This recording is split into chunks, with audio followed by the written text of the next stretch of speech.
with this old friend of mine.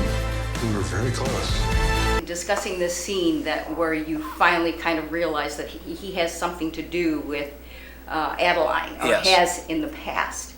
Did he say anything when you were discussing it, or come up with anything during that scene that you didn't expect? Or Well, he's the kind of actor, to my heart, that tries to be very alive in whatever he's doing. So that sometimes also involves looking for, things that you don't know yet, that weren't necessarily on the page. So you surprise each other a little bit, I can't come up with an example during that exact scene, but he did it all the time. And I think that's what I meant when I said earlier. He really forced me to step it up, and he kept me on my toes, because you never know what you're gonna get, Or I'm sure in other projects he might approach it differently. In this project, I was very inspired by the way he kind of forced himself to keep searching for what this movie and this character that he portrayed was about. How is this possible? All these years, you've lived, but you've never had a life. I don't know how. Tell me something I can hold on to forever and never let go. Let go. I've been running for so long. I mean, it's it's probably one of the reasons why I like acting. In real life, you can sometimes be at a loss for the right line. And in the movies, you're not. I mean, it depends on the movie. But in this movie, I have the line. When she says, "Tell me something to hold on to forever and never let go," like, what do you say? And my character says, "Let go."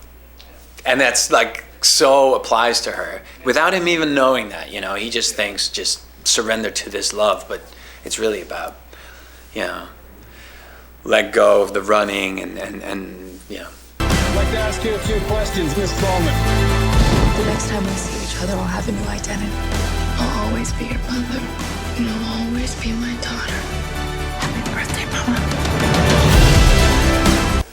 is this kind of a modern day fairy tale?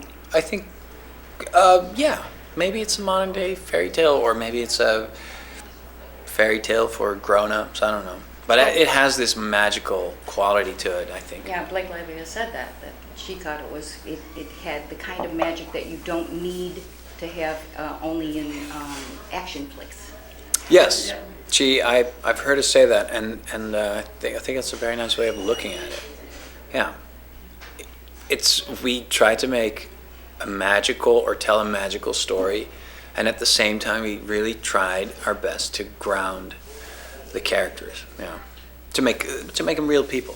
Back to that scene with A real person that's actually a 100-year-old in the body of a 29, which is a challenge.